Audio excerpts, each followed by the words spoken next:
نبی پاک صلی اللہ علیہ وسلم ایک جنازہ پڑھانے کے لیے تشریف لے گئے۔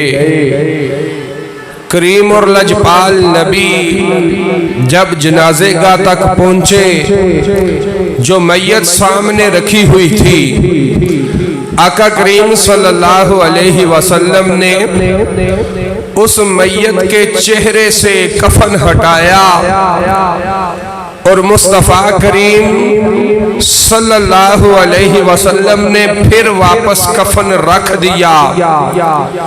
کریم اور لجپال نبی علیہ السلام واپس مڑے، صحابہ سے کہا، صحابہ جس نے نماز جنازہ پڑھنی ہے پڑھ لے، میں نے اس کی نماز جنازہ نہیں پڑھانی۔ میرے بھائیو، یہ ترمذی شریف کی حدیث پاک ہے۔ صحابہ نے عرض کی، یا رسول اللہ، ہم تو آپ کی خاطر کعبے کا طواف چھوڑ دیتے ہیں، یہ کیسے ممکن ہے کہ آپ نماز جنازہ نہ پڑھائیں اور ہم پڑھ لیں؟ لیکن یا رسول اللہ وجہ کیا ہے؟ نبی پاک صلی اللہ علیہ وسلم نے فرمایا، صحابہ یہ جو مرنے والا ہے، اس مرنے والے کے سینے میں حضرت عثمان غنی کا بغض ہے، تو لہٰذا جس کے دل میں عثمان کا بغض ہو، میں اس کی نماز جنازہ پڑھاؤں، یہ نہیں ہو سکتا۔ تو میرے بھائیو، اب لگاؤ فتویٰ مصطفیٰ کریم صلی اللہ علیہ وسلم پر کیا لگاتے ہو؟ ترمذی پاک کی حدیث پاک ہے، جس کے دل میں عثمان کا بغض تھا، میرے پیارے آقا صلی اللہ علیہ وسلم نے اس کی نماز جنازہ پڑھانے سے انکار کر دیا۔ اگر ہم کہہ دیں، علماء کہہ دیں کہ شیعہ کا جنازہ پڑھنے سے نکاح ٹوٹ جاتا ہے، تو ان کو بنیاد کہنے والوں، بے بنیاد من گھڑت کہنے والوں، اب کیا فتویٰ ہے؟ نبی پاک صلی اللہ علیہ وسلم بھی نماز جنازہ نہیں پڑھا رہے، تو خدارا اپنے گریبان میں جھانک کر نبی اکرم نور مجسم شفیع معظم صلی اللہ علیہ وسلم کے دین متین کو سمجھنے کی کوشش کریں۔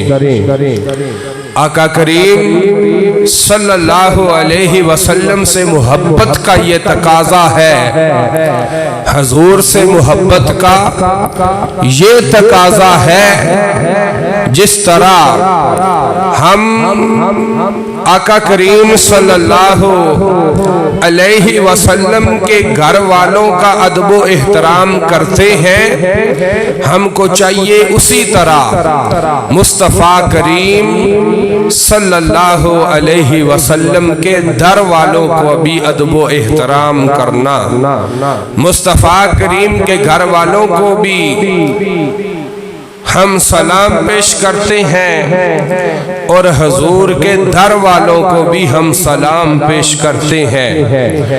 کتنا اچھا ہمارا عقیدہ ہے، اور ہمارے عقیدے میں کہیں داتا علی حجویری نظر آتا ہے، کہیں غریب نواز نظر آتا ہے، کہیں عبد القادر جیلانی نظر آتا ہے۔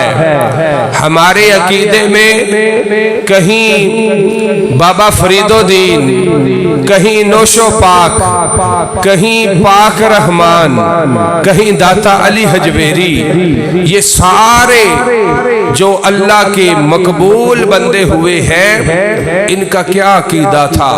اہل سنت و جماعت۔ یہ مصطفیٰ کریم اور صحابہ اکرام کے طریقہ کار پہ چل کے انہوں نے اپنی زندگیاں گزاری۔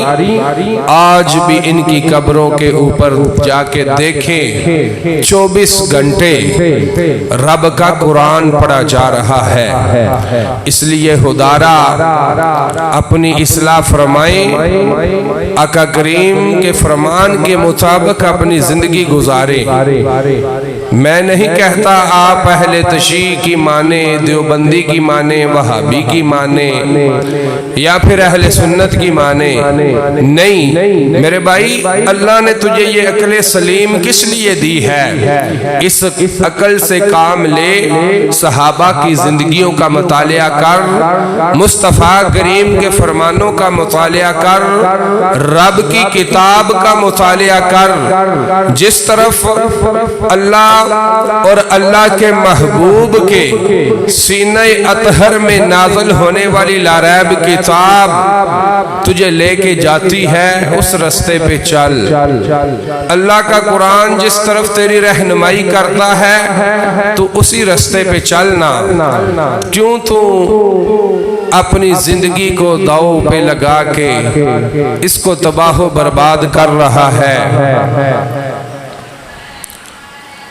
اپنی زندگی میں ڈوب کر پا جا سراہ زندگی، اپنی زندگی میں ڈوب کر پا جا سراہ زندگی۔